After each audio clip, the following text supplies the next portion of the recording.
Hey everybody, Josh from Populi here, and working towards a degree is a long journey and you don't want to do it blindfolded. So if you're a student, you can see your own degree audit. The degree audit is kind of a scorecard that shows you the courses your degree requires that you've completed and then what you still have left to do.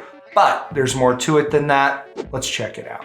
If you're a student and you're logged into Populi, go to My Profile and then into the Student tab, and then you'll see the degree audit there. So down here, you can see we've got these drop downs. Those should all default to just what's set on your profile. So you should have a degree with a catalog year. If you have a specialization, like an English major or minor or something like that, that'll show up right there, according to what's set on your profile.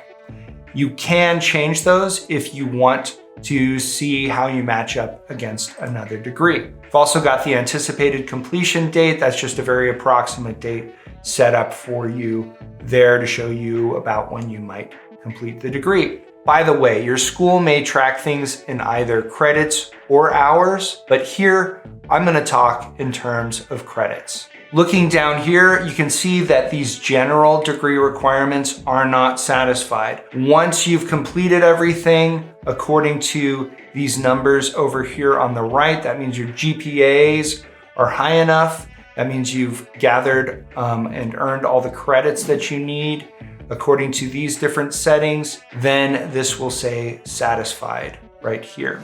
Let's have a look at each of these items right here. Cumulative GPA. This is only your resident credits. So these are courses that you've taken at this school. This is your GPA for all those courses. Overall GPA includes resident credits, just like we have up there for cumulative, but it also includes any transfer credits and the grades that you got for those credits in this GPA. Cumulative credits, this is looking at the whole enchilada for your credits. This is gonna be both transfer and resident credits included here. And then resident credits, obviously just credits that you've earned at your current school. Then if you're currently enrolled in any courses but haven't received a final grade for them, that's what you've got for in-progress credits.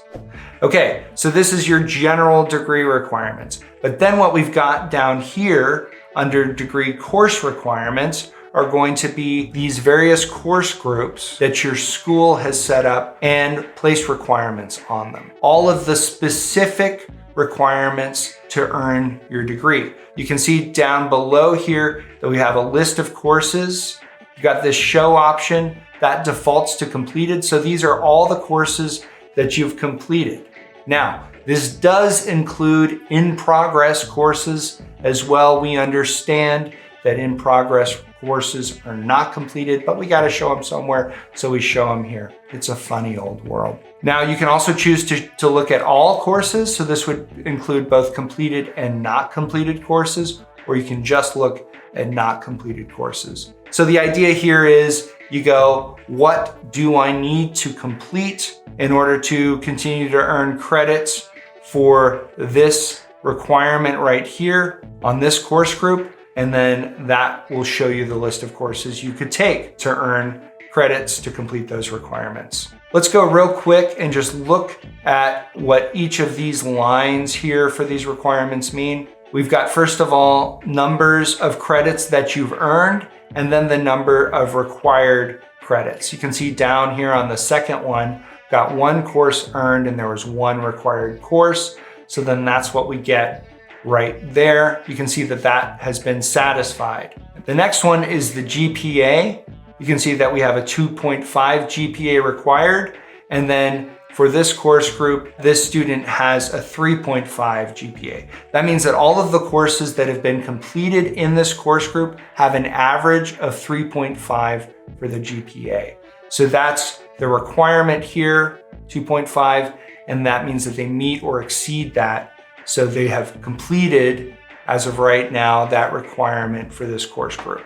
The other thing here in this line of things is the minimum course grade points. That's just telling you that if you get a grade that gives you grade points lower than that, then you will not receive credit for that course on this course group. Okay, so it's just telling you which courses will be excluded because you got a low grade. Let's real quick look at each of these columns here. We've got a course column, just your course number. We have the name of the course listed here. And then we've got credits. Then we have the grade received if those credits had been granted. You'll see that show up right there. And then we've got the status as well. That's a flyby on your degree audit. Obviously, there's more that you could learn about here. We have unused courses, course substitutions, all this that you might have on a degree audit. You can find out more about that by going to the link in the description with an article in our knowledge base for that. I've been Josh for Populi. You've been great. Thanks for watching.